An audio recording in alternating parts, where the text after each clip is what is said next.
Welcome to Remote Learning Fundations Style. Okay, so we're on Foundations Unit 7. How did we get to Unit 7 already? It's amazing. We've learned so much. So, if you didn't, I really think it's important that you checked out our last video that talked about we did a whole foundations review and all the things that we learned about. And now we're ready to move on to new, maybe challenging things and take it on.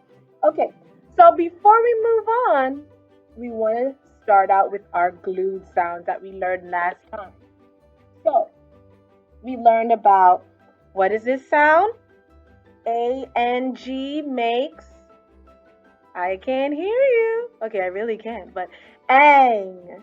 I-N-G is ing. O-N-G is ong. Ong. U-N-G is ong. Okay, so I know these symbols that I'm doing with my hands help a lot of children. The ing, like you're itching yourself, like you're itchy, sorry. You, and ang, right? Okay, so for example, which glued sound if I want to make the word fang? Fang. So let's tap it out. Show your family you know how to tap it out. Ang, fang. Remember, we're putting down 3 fingers at one time. It's a glued sound. Ang, fang. So which one is it?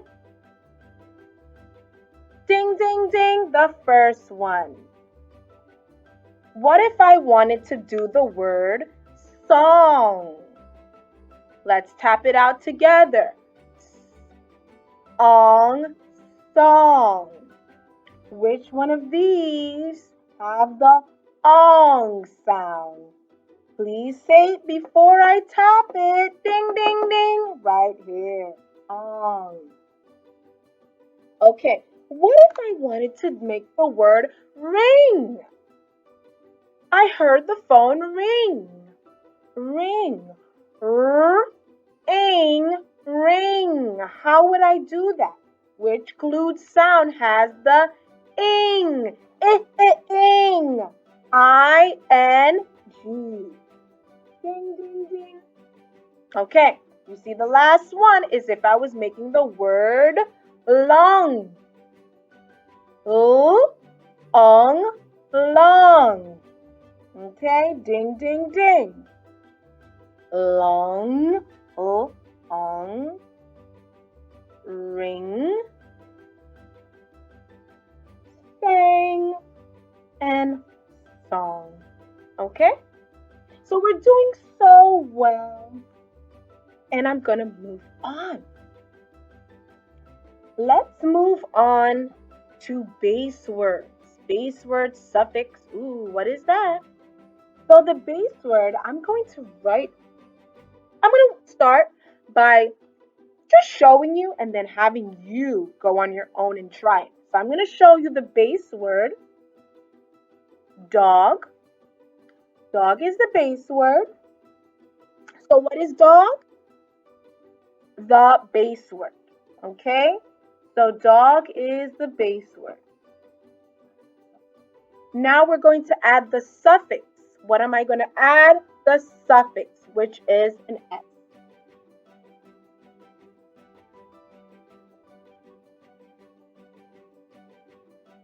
Base word and a suffix together makes the word plural. Oh, I love to give my students bucket fillers when I ask them certain questions. So, what does plural mean?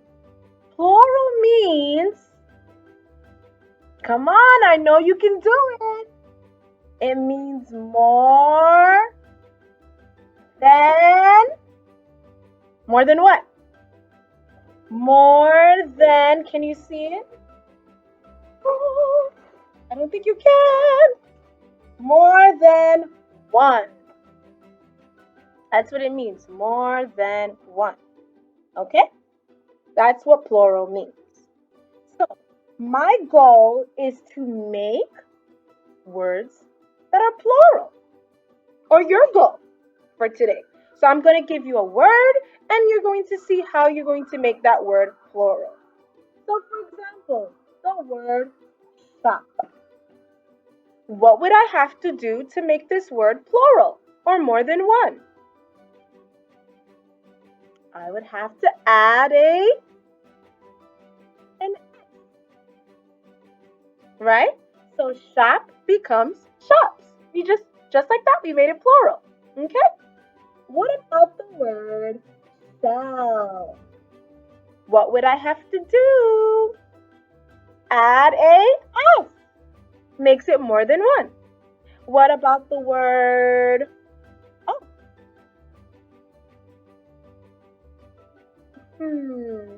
Can you think of a word?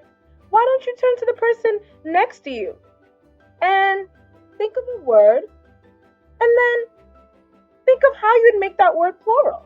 Okay? I'm going to give you that time to turn to the person next to you. As you're doing that, I'm going to move on to scooping. Scooping. Sounds very fancy, but it really just means that we want to start reading very smooth. We want to be fluent readers. So to do that, we can't read like a robot. You know, Miss Barrett always talks about reading like a robot. You don't understand what you read when you read like a robot. So we have to learn how to scoop our words into phrases so that it's easier to read.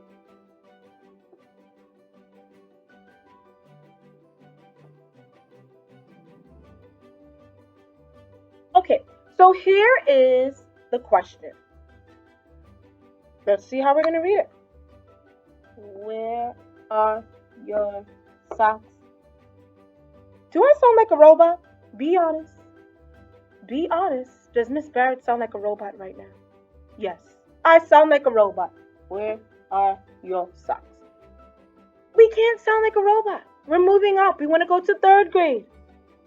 So we need to scoop our words into phrases. Where are your socks? Nice and smooth. Where are your socks? We're not going to say word by word. Where are your socks? We don't even understand it when we're reading it. Where are your socks? Where are your socks? That makes more sense to me. Okay? So we did really, really good work today. But before we leave, we really have to practice some tricky words. Does anyone remember why I always say that words might be tricky? Why do we call a word a tricky word? Why do we say, oh, I'm going to show you some tricky words? So if you know it, please tell your family if they're watching the video. If they're not watching with you, you can say it out loud. Why do we call it tricky words? We say it's tricky words because it's words that we can't really tap out. And if we tap out the sounds that we hear, we're most likely going to get it wrong. Okay? So for example, a tricky word right here is some. Our next tricky word is, can you see it? Come. Our next tricky word, okay, that was it. Our next tricky word is two. Two is for the number 2. 2, that's a different 2, right? You know, I like to play too.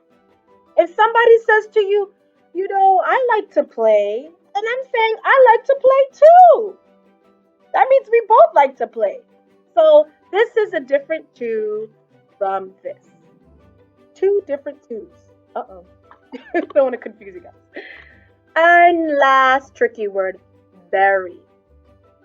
Very, very. I want to thank you again so much for tuning in to Foundations Unit 7, Remote Learning Style. Once again, we really miss you and we thank you so much for coming to our YouTube channel. And please subscribe so you know when we're going to show our next video and we're going to continue the learning. And it's going to be amazing. So, this is fabulous. Keep working hard. Don't forget to like, subscribe, and I'll see you again online.